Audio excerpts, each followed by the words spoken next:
Bear down, Chicago. It's the Bears Squad, sponsored by Gametime. Everything Chicago Bears, every week. Covering all the big hits and game-changing plays from the Windy City. The way only the Locked On Podcast Network can. From Soldier Field to the next great chapter, the Bears Squad Show starts now.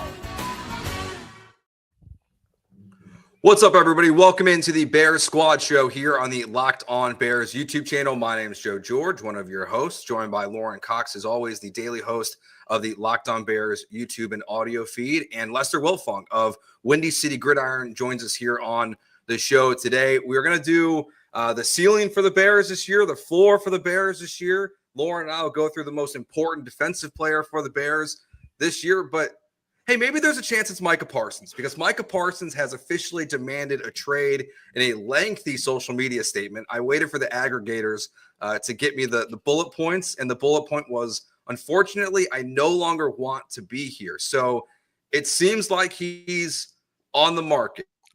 Lester, you're our guest today. We'll start with you.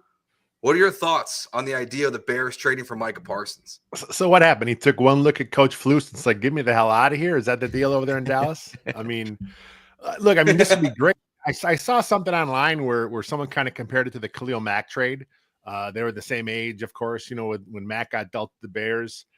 And that would be fantastic. I mean, that is exactly what the Bears need. They need another talented edge rusher. I like Montez Sweat, but, I think Montez Sweat kind of is who he is. We all know what his deal is. I don't think he'll ever approach double-digit sacks again. I mean, he may in the new scheme, but, Micah Parsons, man, that's an electric athlete. He can do a lot of things for you, but most of all, he can get after the passer. Lauren, your thoughts? Yeah, it's certainly a dream type of pairing in terms of a need for the team and a player of that caliber that doesn't get available almost ever.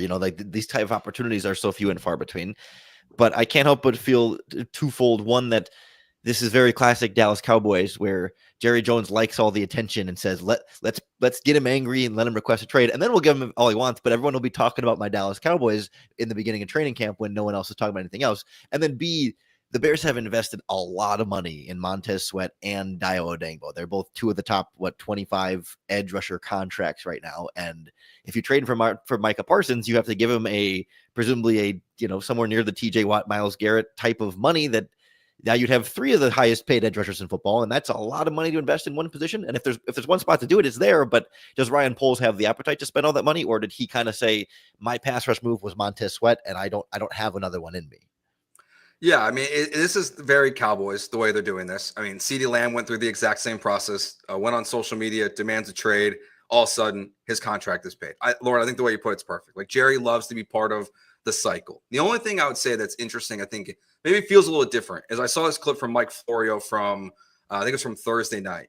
And the headline in there is that the Cowboys is still yet to speak with Micah Parsons' agent about anything. So it does feel a little bit different in that aspect of, they're really not engaging in the conversation with him or his agent about what a contract would look like. But they operate weird. They let these things draw out, and they end up, instead of paying guys early, they pay them late, and they pay a higher premium on all their guys. So it might be a pipe dream, but it's a fun pipe dream. The idea of adding Micah Parsons to the Bears is electric. And you think back to 6 years ago now at this point when they traded for Khalil Mack, you add a player like this, and again, we're talking about the ceiling for the Bears. The ceiling for the Bears is a different conversation if Micah Parsons is part of this roster. So I guess as a blueprint, if it's 2 first-round picks, a second and a fifth or whatever it was, and you got some draft capital back, but the headline's the 2 first-round picks.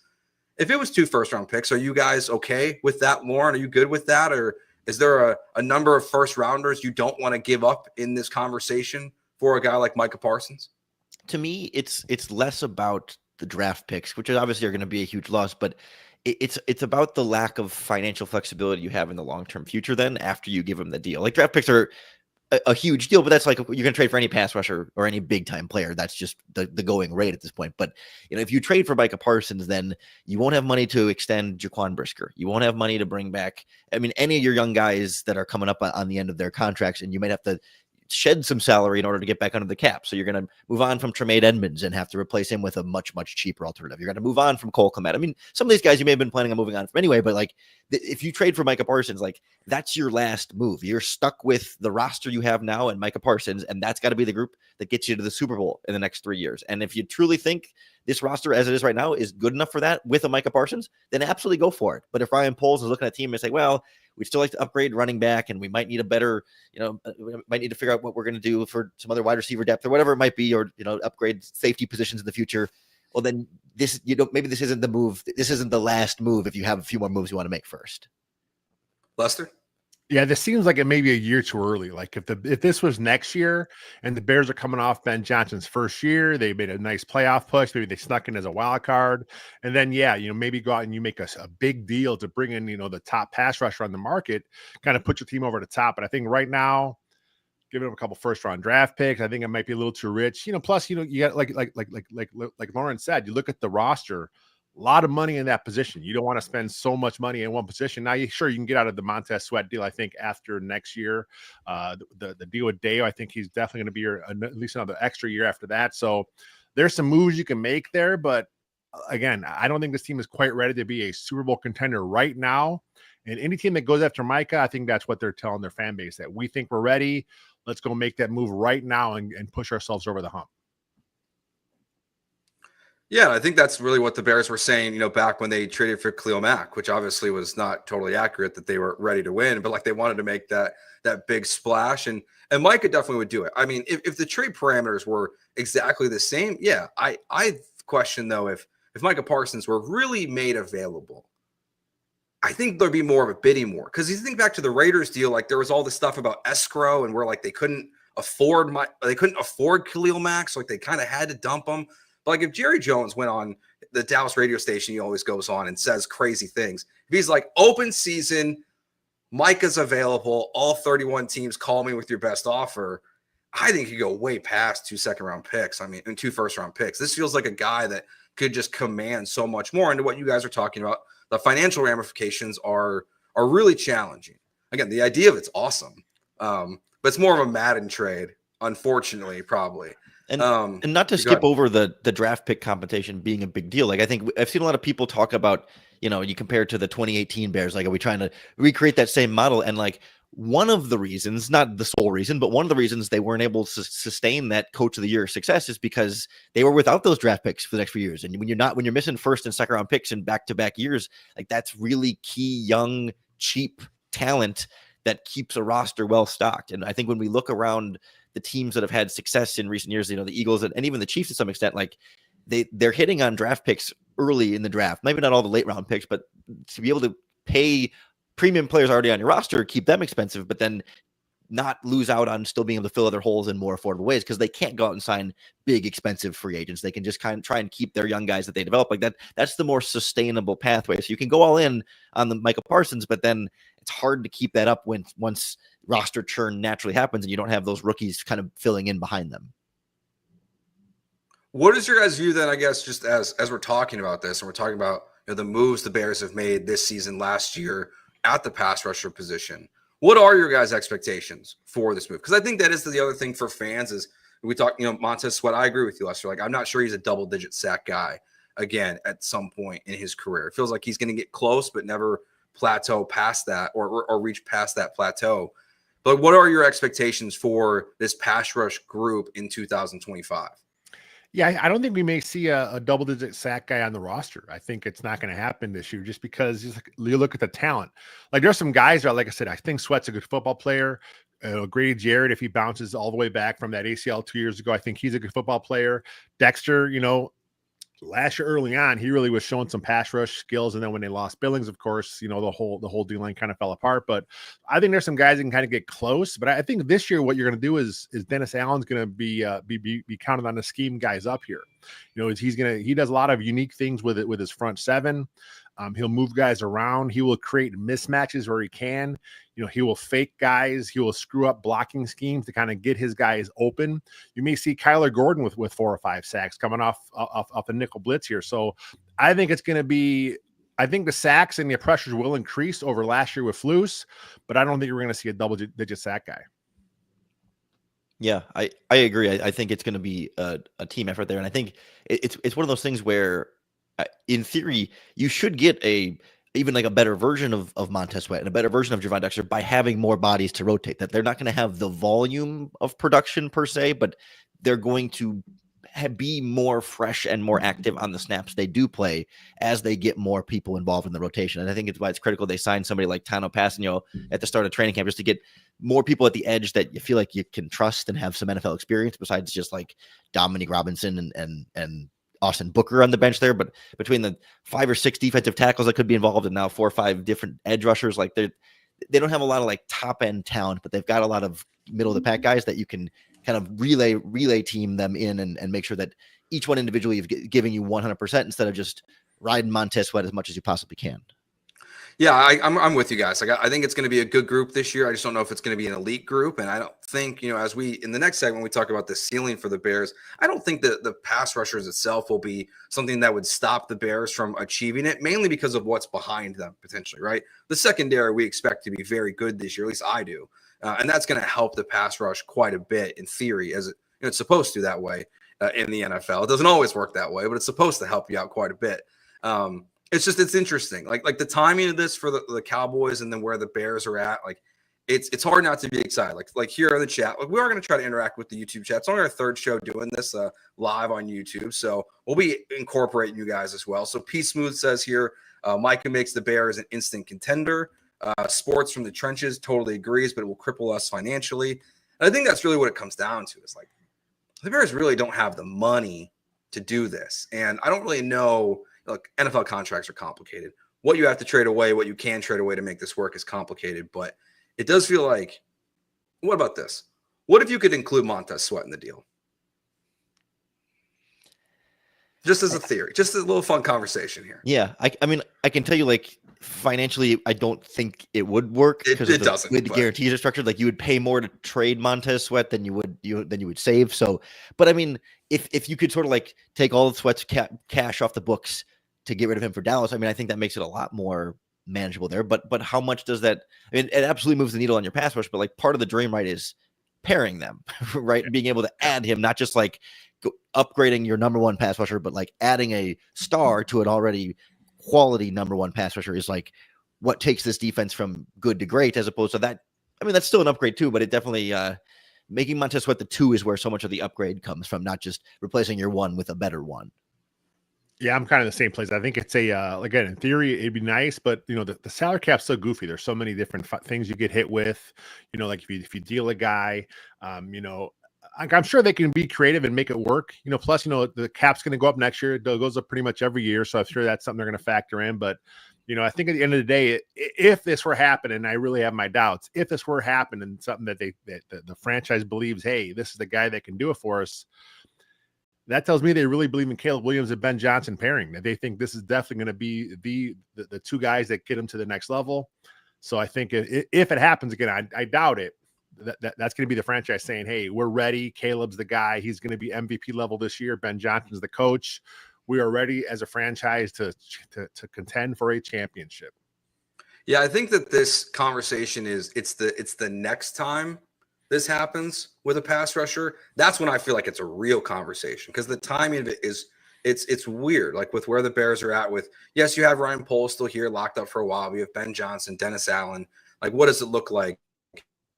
I think it's the next upset pass rusher that really becomes the guy in that you're trying to trade for. And that you're hoping the Bears can go all in at that point. I think right now it is, unfortunately, because it would be awesome to have Micah Parsons as a member of the Bears. Unfortunately, I think that's at least a year away. All right, we will take our break here, our first one of the show today. Only a couple in there, so don't be upset about the amount of ads in the show.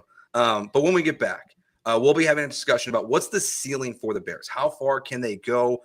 NFC North, playoffs, like what is it that the Bears can achieve this year? We'll get to that next year on the Locked On Bears Squad Show on the Locked On Bears YouTube channel.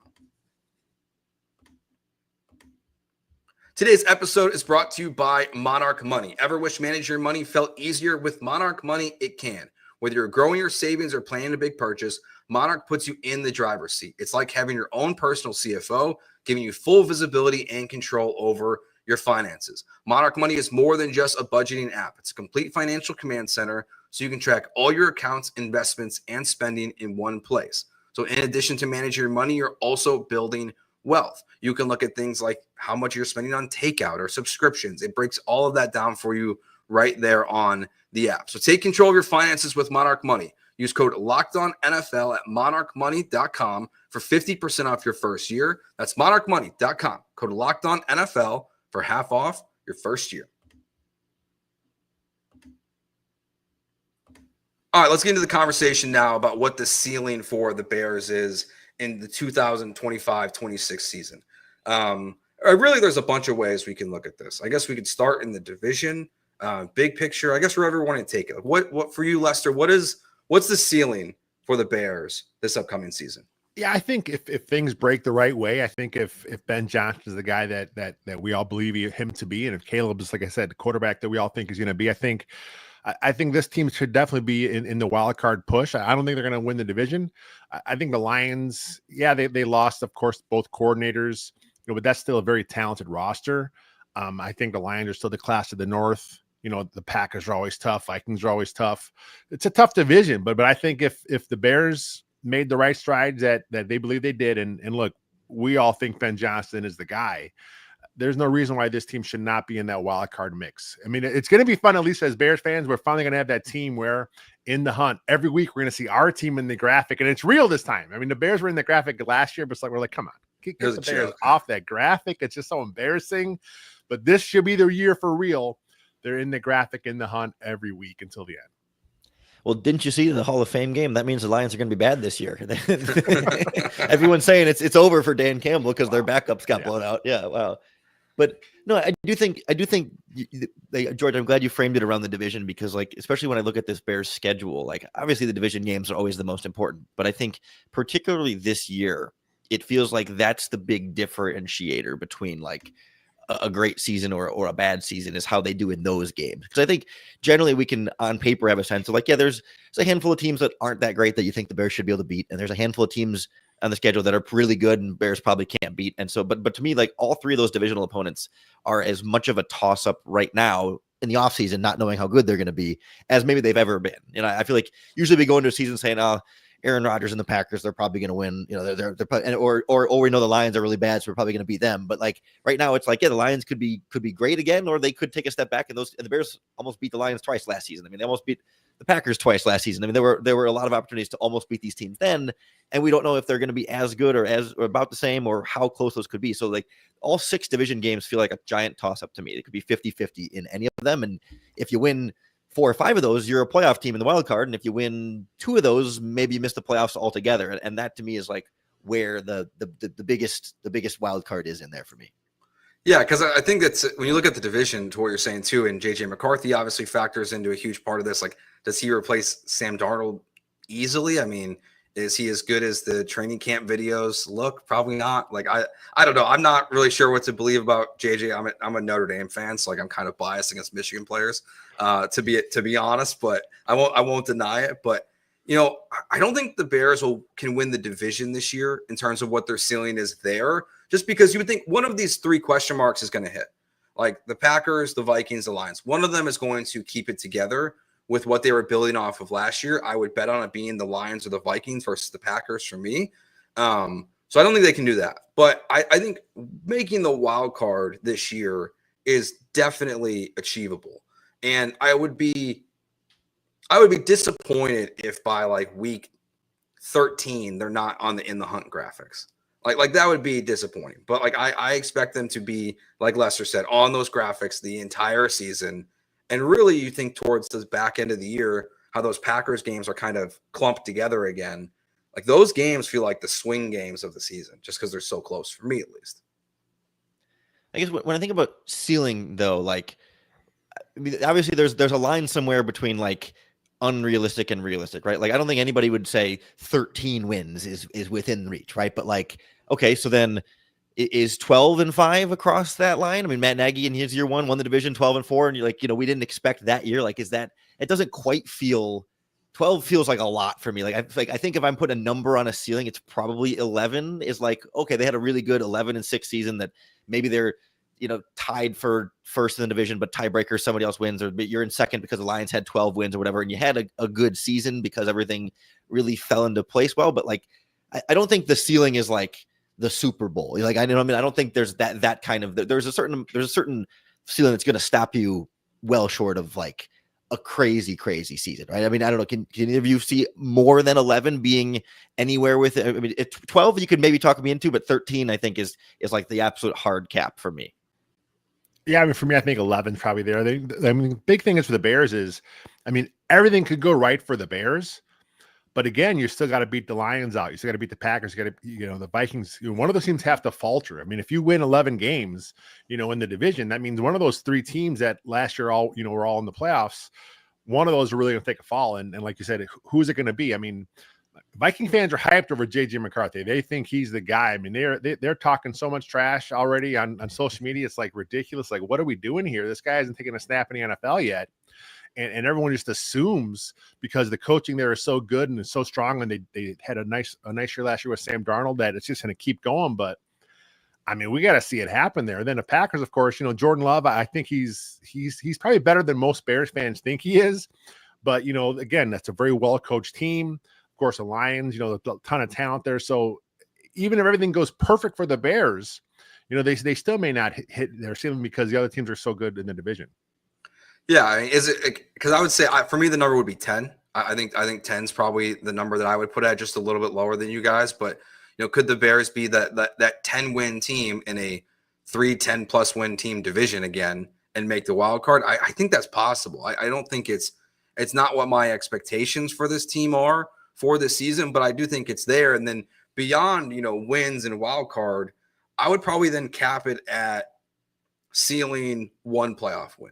Like I think a win in the wild card round to me would be that next level of what the ceiling could be for the Bears. I wouldn't be, predicting or expecting 2 playoff wins this year, but could they make the playoffs and get one? Yeah, I think they could for sure. Yeah, that feels like a healthy top there. But I'm curious, like, what you guys see as like the biggest factor. Like, we talk about like everything has to go right for the team to get 11 wins. Like, what is that thing that's maybe most precarious that has to go right, that we're not sure if it's going to go right or not, but if that goes right, then that's how they get to that 10-11 wins and maybe even a playoff win? I mean, for me, it comes down to the offensive line. I mean, they made some huge upgrades there, obviously, but still left tackle's kind of still working itself out.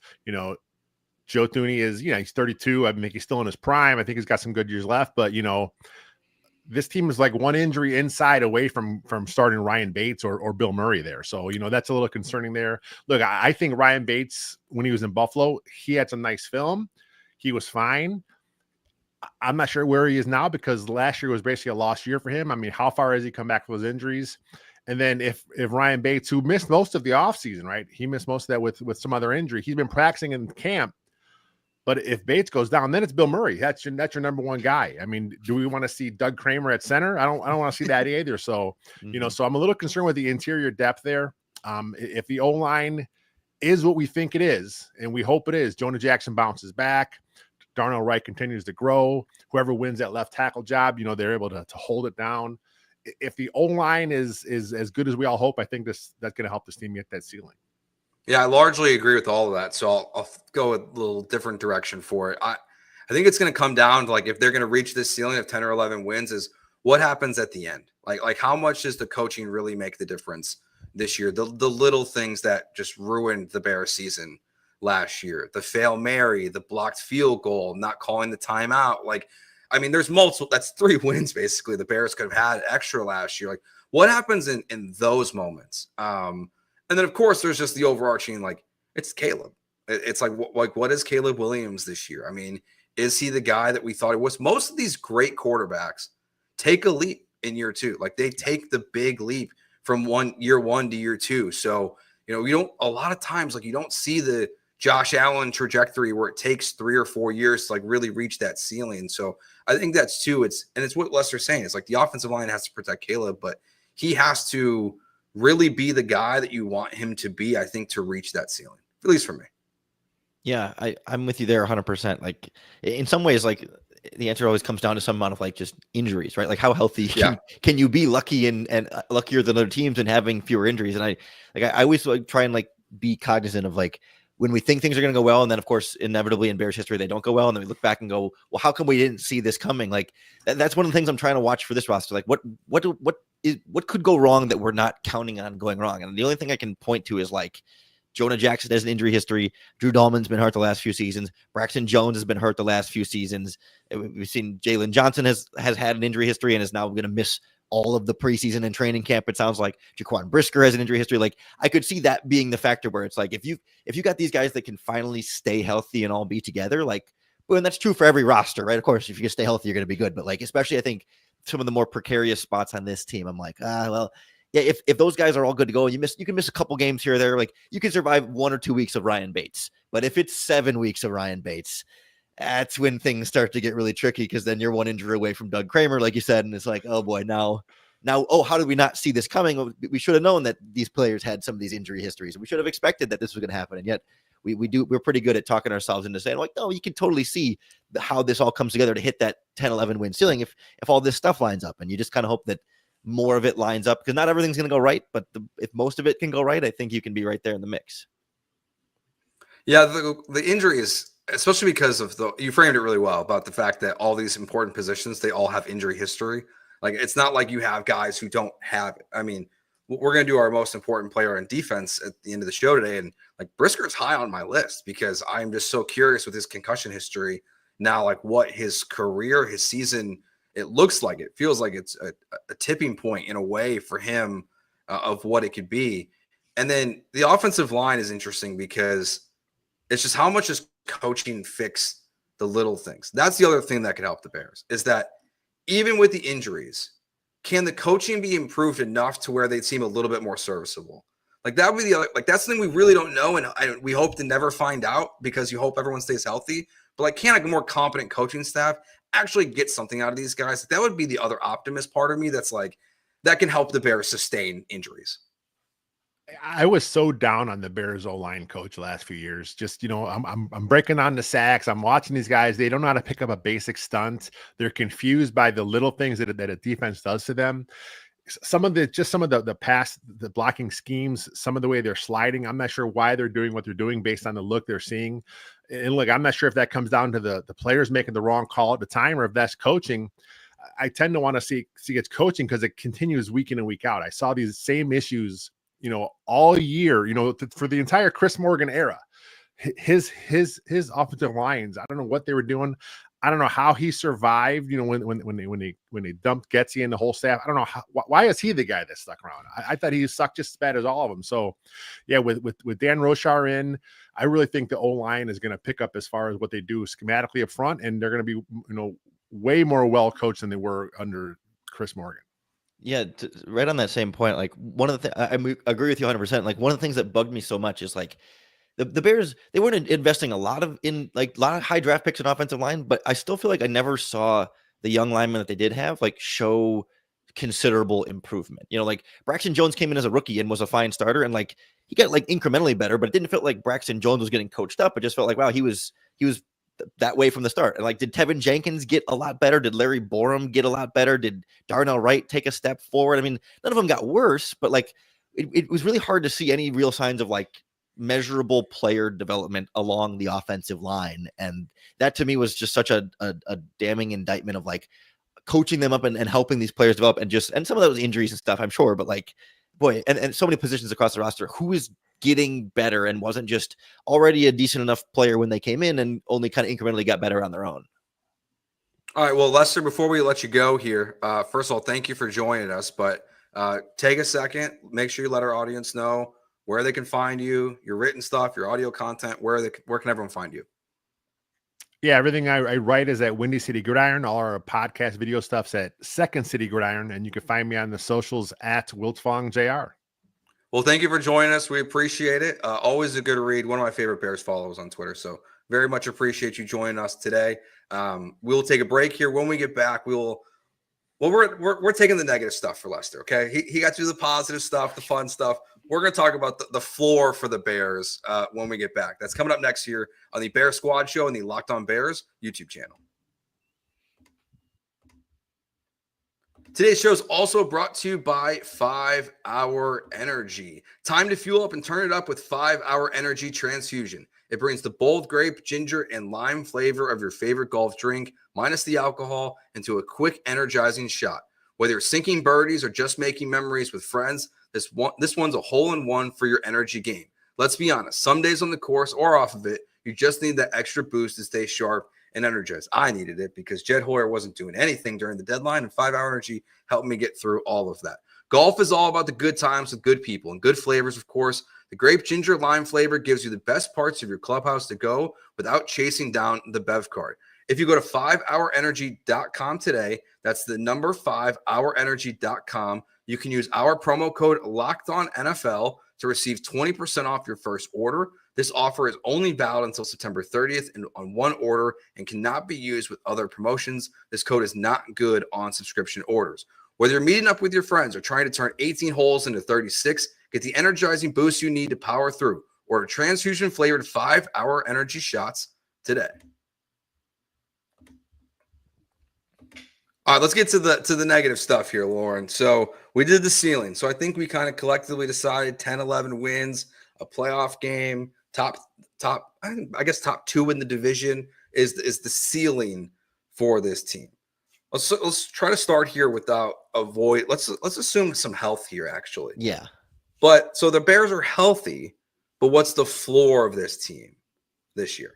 Yeah, I think in the same way we talk about the realism for the ceiling, realism for the floor. Like, of course, if the worst comes to worst and, your quarterback, I don't want to put into words, but, if you have a season-ending injury at a key position like that, of course, your floor could be, abysmal if you're missing something like that. But assuming you don't have that kind of like cataclysmic roster-altering injury or something, but you're just saying, things aren't working out. Like, players are relatively healthy, but just they're struggling more than we thought they would. What's the absolute worst they could be then, realistically? And it's really hard for me to see them like winning fewer than 7 games. I mean, maybe you could talk me down to 6, but certainly no fewer than 6. But 7 to me feels about like the floor. Just because you look back to last year, they were a 5-win team as is last year, and really they were coaching decisions away from beating the Commanders and the Packers and probably the Lions, but they were basically a 7-ish win team last year, give or take. I mean, inches from a 7-win team last year, and they really haven't lost anything of note. So like, even if you just pick up last year's team and put it this year, they're not going to be worse. There's no area where when healthy, right, that they're not going to be held back more by the coaching staff, and it doesn't get worse than what they had last season. So to me, like, I think they've gotten better at some positions, but even if those positions show no improvement whatsoever, and you're just back to the same team that they have last year, because all you're missing is like Keenan Allen, DeMarcus Walker, and Tevin Jenkins. Like, okay, I don't think that's going to drop you down a couple of wins. So I think at worst, even if Ben Johnson isn't what we thought he would be, or Caleb doesn't take the next step, or the pass rush is slow, or whatever things go wrong, like they were a 5 to 7 win team last season. I think they can instantly be minimum 7 wins just from getting Eberflus out of their way for a couple of games that should have been wins. Yeah, so I had it right where I had it 6, and it was just kind of a mix of what we're talking about here, and that's they didn't lose anything. They, in theory, severely upgraded offensively. I think they upgraded defensively with Dennis Allen. Like, I think Matt Eberflus gets a bad rap a little bit for his defense at times, but like because I expect him to do solid things with the Cowboys if he has Micah Parsons. Reference back to the first 15 minutes of the show, but if everything is as planned, with just your coaching being as good as you think it's going to be, I think 7 wins is the floor for this team. I mean, it's hard for me to fathom how it goes worse than that without catastrophic injury. I mean, it would honestly probably come down to Caleb Williams cannot handle Ben Johnson's offense, and it's a disaster. That's really the only way, excluding injury, that I could see the Bears dropping below 6 games, and I just don't believe that's going to happen with Caleb. So I think 6 games because of the strength of the schedule. I'll put it at 6 games.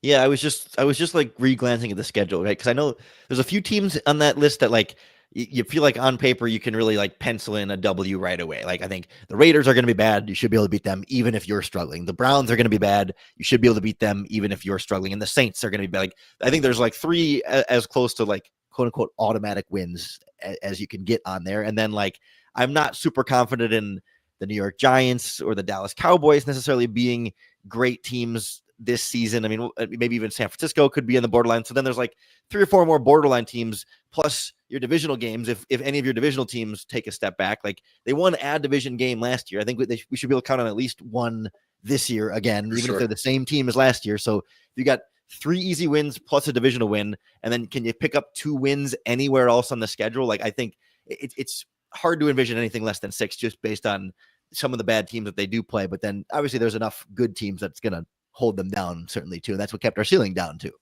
Yeah, I think the interesting part with the division is like I would say my expectation for this year based on what's happened with the Vikings, what's happened with the Lions, what's going on with the Packers. Like I would say I think 3-3 is a fair expectation for in the division this year. Like saying you should beat each one of those teams one time. Like you don't need to sweep. I mean, it'd be nice if you swept at least one of them, but I think 3-3 in the division is a totally fair goal for the Bears this year. And there's no way I just envision a world in which they go 3-3 in the division and then only win 6 games. So I think 7's the number without injury. Is there outside of Caleb, is there one specific injury that really would frighten you from an offensive or defensive, standpoint? If there's one player you could pinpoint? Yeah, we talked a little bit earlier about like interior offensive line depth being a big problem there, where I share with Lester in not having a ton of faith in Ryan Bates. Or if it's 1 or 2 games, I'd be okay, but for 6 or 7, I'd be difficult. And I also am just really not a big fan of the depth at the safety position. And I know we're going to talk about Brisker and important defensive players later, but like I just don't have a lot of confidence in Jonathan Owens or Elijah Hicks to play significant snaps there. I think it especially in the secondary. Well, the secondary and offensive line are similar in that way, where it's like you're only in a lot of ways you're only as good as your weakest link, because the opposing coordinator is going to find on your offensive line who's the weakest one. That's where we're blitzing. That's where our best pass rusher is going. Who cares if you have Pro Bowlers at the other spots? We're going to find your weak spot and attack that. And same thing in the secondary. Who's your weakest coverage player? We're going to make sure our number 1 wide receiver gets lined up against them. We're going to motion and try and attack that one thing. And so if I have a particularly obvious weak link there, that's something they can get exposed. We saw Jonathan Owens get targeted a ton in the games he had to play last season. We saw Karan Amagaji get targeted by pass rushers a ton in the games he had to play last season. So those are the spots where the depth feels the weakest to me. And also I feel like it's the most exploitable. Whereas like you lose a wide receiver or you lose a running back, like it's easier to kind of fill in a spot and feel like, yeah, you're obviously missing something, but you've got guys that can kind of fill the holes more readily available. Yeah, I think the one early in the season, obviously, is we have to keep an eye on is Jalen Johnson, where it's like, okay, is he going to be back for week 1? Like it's definitely on the table, but like we just don't know. And especially because we know when we were doing the show on Tuesday with Taylor Dahl and we did, questions about competitions and things like that. When we did the show, there wasn't much indication that like the second cornerback spot was up for grabs. And then quickly after, that was made clear by Dennis Allen that it's more up for grabs than we realized. Well, if that's up for grabs and Jalen Johnson isn't ready at the start of the season, we talk about swinging from being a 7-win team versus a 9 or 10-win team.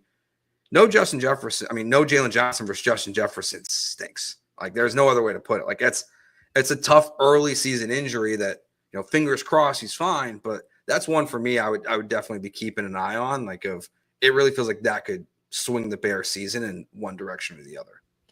One thing about this floor discussion that I'm always interested in, and I want to get your take on, is like, what do you think is the worst the Chicago Bears could do this season that we would still consider a successful year 1 under Ben Johnson? Ooh. So like not the floor, but like, because obviously you make the playoffs, that's a huge success. But like, yeah. If they win 8 games, but they're competitive and it's tough division, like is that a successful season? Do they have to, or if they're above 500 but miss the playoffs? Like, where's the threshold between like this is the bare minimum good enough for year 1 and obviously there's a lot of different ways to measure this, right? Not just wins and losses, but like what's the sort of the formula? What's the mixture of things that have to assemble for this to be good enough year 1?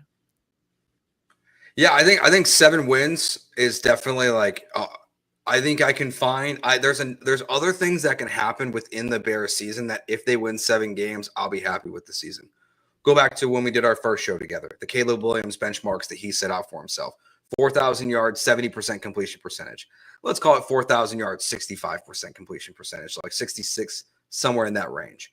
If he checks those boxes and he looks like he's taken this step, but they only win 7 games and it's because of a tough schedule, like you can sell me on that being a positive for this team. Now, my guess is the questions that would come with that would be, why is Ryan Poles under a contract extension if the roster is not good enough to win more games? Why is he here with Ben Johnson? But I think 7 wins or 8 wins, probably 8 is probably even probably more fair, honestly. Like I feel like you're a game below 500. Like that's okay. So I think for me, it's 7 or 8 can work as long as the Caleb Williams box gets checked. Like I want to go into 2026 when we have this conversation next year, Lauren, is the ceiling is the NFC Championship game. That's my pipe dream that next year we see enough from this Bears team that we can see how we can logically see how the Bears can get there. So as long as I can think that at the end of the season, I'll be happy. Yeah, that's one of those tricky things, right? Where it's like, it's hard to envision a scenario where the quarterback is doing really well and hitting those goals, and you're only winning 7 games. I know. Like, I know. They feel almost not mutually exclusive. That's not the word, but they're tied together in that way. Where it's like, it's hard to envision a scenario where you're happy with it and the wins don't also come. Yeah. I'm picturing late in the game, there's a miscommunication and they end up losing, and where it's like, it's not necessarily like an Eberflus thing where the coach was the one who screwed up, but like as a result of it being first year in the offense, first year with these, like some of those types of mistakes costing them wins is like kind of the path I can try and find between like they played really well and still lost, because what could we explain away that we would still feel happy about? And to me, it's like, yeah, okay, it's on a key 4th down, like there's a slight miscommunication where Caleb throws it to the spot the receiver was supposed to go to, and it's just like, well, it's early in their offense, so they're still trying to get on the same page or whatever. But even then, it's like you're expecting this coaching staff to have them more prepared than that. So like it's really hard to find a like real example to point to of like how they would play well enough to for us to be confident in them and not win a lot of games as a result. Yeah, probably injury. Like this is really where injury probably, I guess, would really factor in. Like if you walked away with 7 wins, but your secondary gets depleted and there's just injuries on your offensive line, and you just couldn't do enough because your team got beat up pretty bad, that's probably the path. Like that's probably the easiest path to this answer. But injuries are always the easiest path to these answers, so we're trying to avoid that. Go ahead. And that brings back to the Ryan Poles conversation we started at. It's like it does feel like then, okay, you extend a general manager who gave out these big contracts to players with some injuries. Like the Jonah Jackson's injury history was well documented. That's why he was available for a 5th round pick. And he was still extended with a bunch of guaranteed money and a big contract to Jonah Jackson, where if he misses a bunch of time this season, now you're stuck with this albatross of a bad contract that your general manager handed out. And Jalen Johnson had a long injury history before he got the extension. He was fully healthy last year. In theory, it shouldn't be a problem. But if it is and he misses time, now you've got a bunch of money in another player with injuries, and Drew Dahlman, and you can go down the list a little bit of like you've now like committed to these players with some known injury histories that are continuing to pop up. And I mean, I think that's going to be a big factor for Jaquan Brisker especially, but I think it's part of the big factor of why they drafted a left tackle and aren't just fully behind Braxton Jones, not just quality of play, but it's like he's missed 5 and 6 games the last 2 seasons. Like, so I think Poles has done a decent job avoiding, they didn't give Tevin Jenkins the big contract for durability. Like they are paying attention to it, but sometimes you just have to take a risk, and you can't always predict when injuries are going to happen or not. Even if a guy does or doesn't have a history, like someone who's been an Iron Man can be out. I mean, Joe Tooney could miss 6 games this season for the first time in his career. And it's like, oh, it's not anybody's fault. It's football. People get hurt. It also just feels very Bears for that to happen to Joe. Unfortunately for Joe too, like that would feel very Bearsy of his situation. The other one for me about like this difference between being somewhere between 7 and like 10 wins, I do think the running back position is still the most interesting to me of like how that unfolds in Ben Johnson's offense, because even last year, like the lines were excellent, but I still felt like they were a much different football team the minute David Montgomery got hurt. Like, and it was like they had a clear plan for what they wanted to do offensively with their 2 running backs. And we know the history with, DeAndre Swift and Ben Johnson. There's some injury stuff there too. I think that's, to me, it seems very important to Ben Johnson's offense is, can you run the ball effectively? And if DeAndre Swift can't achieve that this year, I think that's also going to be a big swing in when we talk about them being a floor team or a ceiling team. Yeah, I think that gives them so much control over the outcome of games, right? When you're able to run the ball and play defense, like you have a lot less of that volatility in terms of like things that can go wrong or worse. Like when you're controlling the clock, when you're keeping it a little bit lower scoring, like there's less ups and downs and highs and lows when you can kind of just keep it in the middle. I think that's a way to just sort of build that slower burn confidence in the offense being sustainable, as opposed to like you come out throwing for 400 yards and 5 touchdowns in week 1, but then in week 2, you're not going to be able to hold that up every single game. So if you can kind of build up low and slow instead of just like going big and then trying to ride these waves of up and down offense, I think you can find a more sustainable path for success there. All right, real quick, before we take our last minute break, for those of you watching, thank you for watching us here on YouTube or listening on audio. Just a reminder, this new show, the Bear Squad Show, is going to be Tuesdays going forward. And then we'll be doing post-game shows as well, including the preseason games. So we'll be hanging out with you guys for an hour after every single Bears game live here on the Locked On Bears YouTube channel. We'll interact with you guys on the comments and YouTube section too. Hopefully when things are going well for the Bears, we'll be very excited, or we'll be having some long shows like I did last year. Because reminder, my first post-game show was the Washington game. So knock on wood, we don't get any of those. All right, we'll take our quick break. And then when we get back, who are the most important players on the Bears defense? We get to that next year on the Bear Squad Show on the Locked On Bears YouTube channel.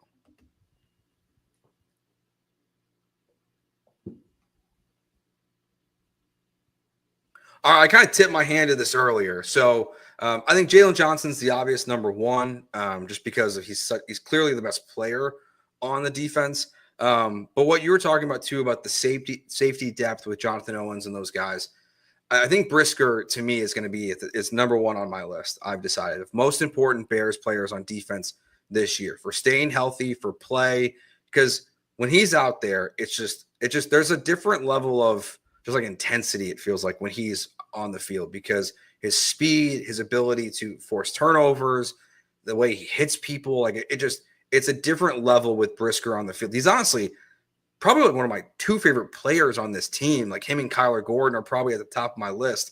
So that maybe that's why I'm biased. I have him number 1, but I felt like the Bears defense was so much worse last year without him. And then the Billings injury made it worse, even worse. But not having Brisker last year, I felt like was a real changer for the Bears defense. And so for me, most important players on Bears defense this year, Jalen Johnson 1, Jaquan Brisker 2. I'm old enough to remember when Bears fans were really mad when they drafted 2 defensive backs in the second round in 2022, Gordon and Brisker, instead of George Pickens at wide receiver. And what a terrible decision Ryan Poles made there by not getting the great receiver and taking these. They didn't need a cornerback at the time, and they didn't need a safety. I don't remember what the narrative was, but that's one of those that he can put a feather in his cap for sure. I mean, I'm with you there. I think it has to be Jalen Johnson as like, just because he's the best overall player, and the value of having a corner who you feel like can stay with any team's number 1 and against lesser number 1s, eliminate them from the game. I mean, you can't really eliminate Justin Jefferson per se or Jamar. You can't eliminate them, but certainly can make them a much, much lesser factor in an offense is I think the single most valuable thing anybody on this defense can provide. But I do bet that in Dennis Allen's defense in particular, Kyler Gordon to me is primed for a big breakout season. And I feel like last year was kind of a breakout season for him in a sense, I think, but it wasn't as like nationally recognized because the numbers weren't there and the team was losing, et cetera, et cetera. But like we keep hearing about and seeing all the different things he's going to do in this defense. Like it really feels like he's not like this player, but this type of Tyrann Mathieu role of like, he's all over doing a little bit of everything. We've seen him be physical in run defense, coming down and tackling after the catch, a great blitzer off the edge. Like what Lester mentioned earlier, like he could have 4 or 5 sacks this season. And maybe if he finishes the year with, a handful of sacks and a handful of interceptions, like he could be kind of this do-it-all dynamic player. And like, he's not going to win, defensive player of the year or anything, but like he could end up showing up more in the stat sheet than a lot of other guys just because of the position and role he's going to play to kind of do a little bit of everything. Whereas like Jalen Johnson is almost at a slight disadvantage just in that regard, because, he's got the number 1 receiver every time. So there's less room to freelance and work and go hunt interceptions and sacks, because he's just taking players out of games. So you see zeros on the box score as a representative of him doing a good job, but it doesn't stick in our brains. It's like, oh yeah, wait a minute. Jefferson only had 2 catches. Like that did mean Jalen Johnson was phenomenal in that game.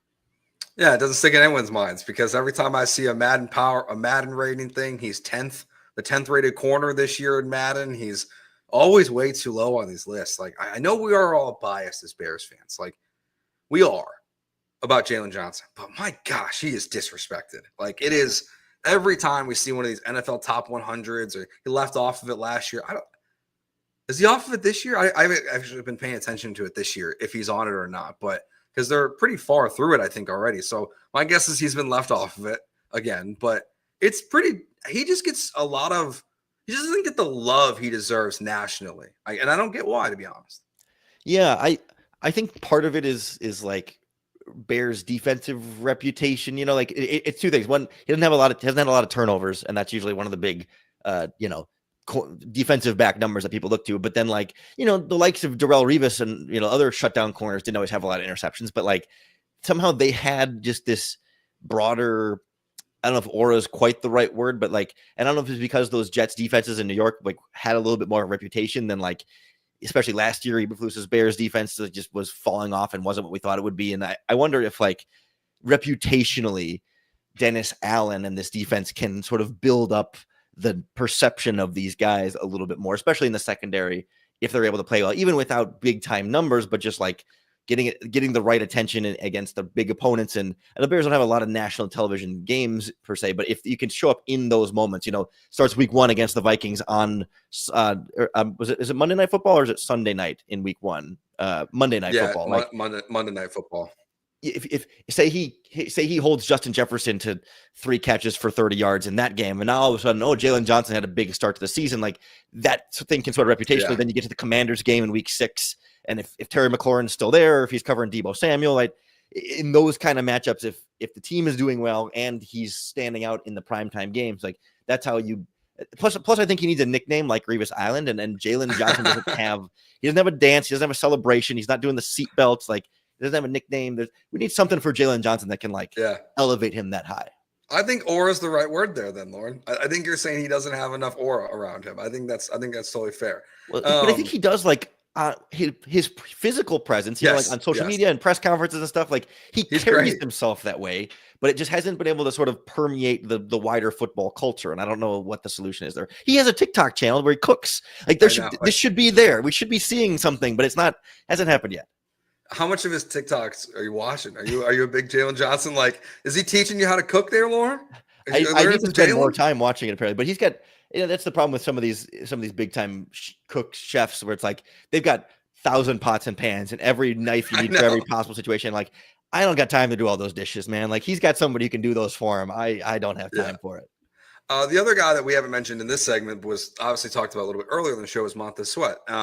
Both Lester, who was on with us earlier from Woody City Gridiron, and I both agreed that he's probably not a 10-plus sack guy. I don't think you chimed in on that. And so do you agree with us? And what do you like? Because I think he has to be the next guy on this list of impact players for the Bears defense. Yeah, I agree. I agree that he's next on this list of impact guys.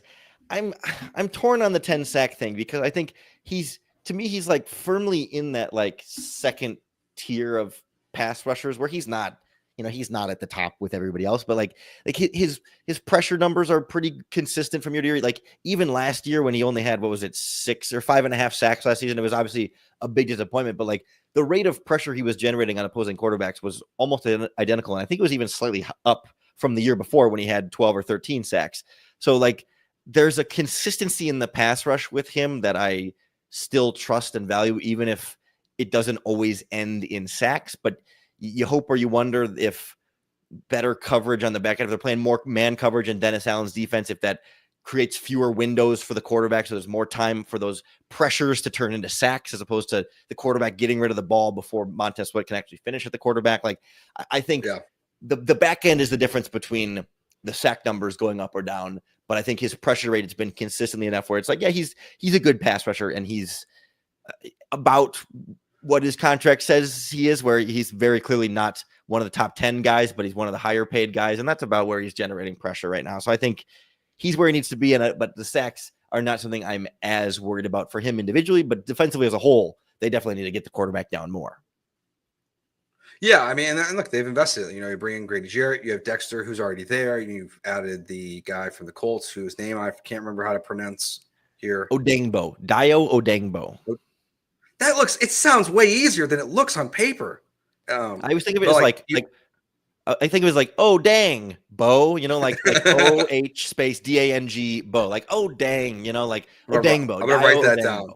Yeah. But like between like the moves they made in the offseason, what they've invested in the draft, trading for Montez Sweat, like you would think that between that and the secondary, it would lead to more sacks and more pressures. I think if Sweat does get there, it probably means that Ryan Poles had a very successful offseason in adding Odengbo and adding Grady Jarrett, you know, to this defensive line. If they can play to their level that you expect, that should benefit Montez Sweat from stopping him from getting double teamed all the time, which is probably the reason for me he's not a 10-sack guy right now is I don't know if I believe in the other guys on the defensive line to eliminate those double teams. Like someone has to be able to take that away from him occasionally to help him get there.